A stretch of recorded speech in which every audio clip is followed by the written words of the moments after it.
Hello everyone, Texas Deacon here. Thank you for joining me. I hope everyone had a blessed day.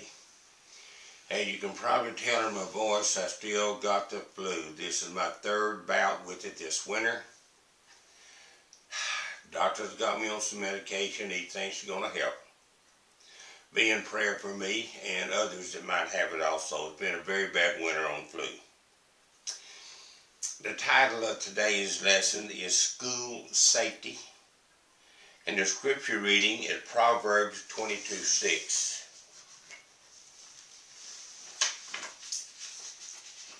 Train up a child in the way he should go, and when he is old, he will not depart from it. Very, very good lesson right there in that one verse. I have personally decided to wait a while before I responded to the shootings at the school that killed 20, I believe. I wanted to let the rhetoric and the knee-jerk reactions die down just a little. And compassion. Yes, I feel compassion. I'm sure everyone does. But unless you personally lost a child up there, there is no way. Lost a child, or brother, sister, grandchild, or whatever. There is no way we can feel the loss that those people feel. We just can't be done. There was a man I saw on TV screaming and yelling.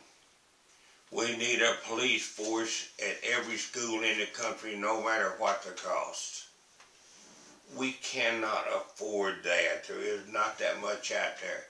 We're going broke as a country now due to poor management by our elected officials that will destroy America.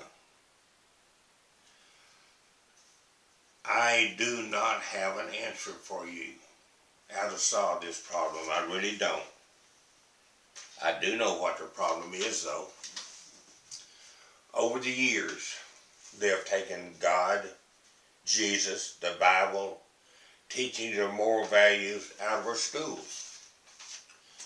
And they replaced them with the teachings of Marx, Lenin, Darwin, Thoreau, and others like that. They have pushed political correctness to almost a breaking point. Washington, D.C. wants to run our local schools and is doing it right now. It's the school board's job, to run the local schools, not Washington, D.C., and we've got to tell Washington, D.C. that. Drugs in the schools. I'm talking about Ritalin primarily, and I'm sure there's a few others.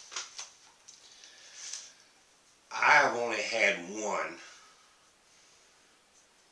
case where I was very close to a Ritalin student, and that was a friend of mine. He's close as a brother. He told me that they were going to put his teenage son on Ritalin, and I tried to talk him out of it. He wouldn't listen to me. I even tried to get him to send the child out of state. He said, judge has ordered it. We're going to do it. It's the right thing.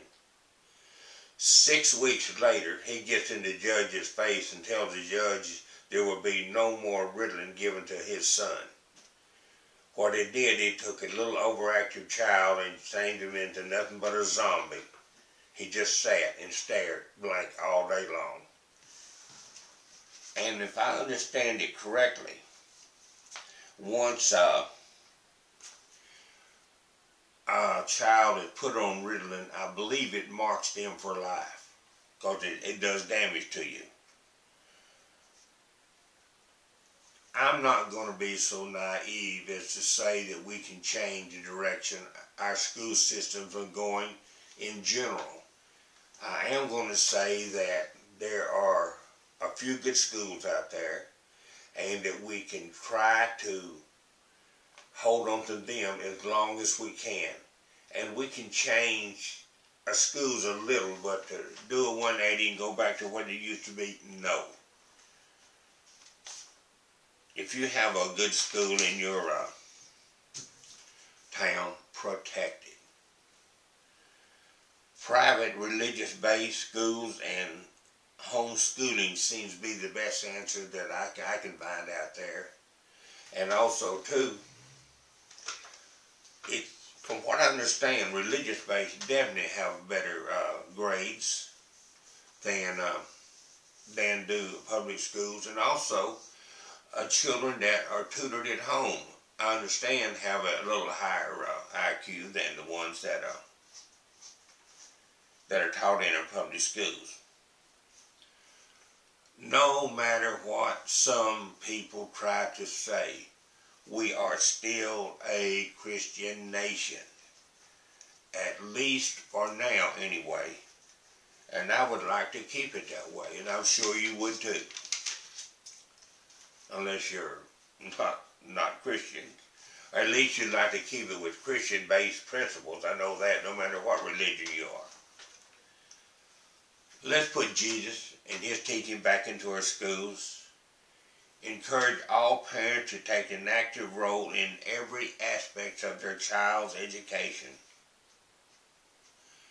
The future of the United States of America, the America that we know, depends on it. The choice is yours. May God continue to forgive and bless the United States of America. May God continue to bless the Republic of Texas. And may God continue to bless you and yours.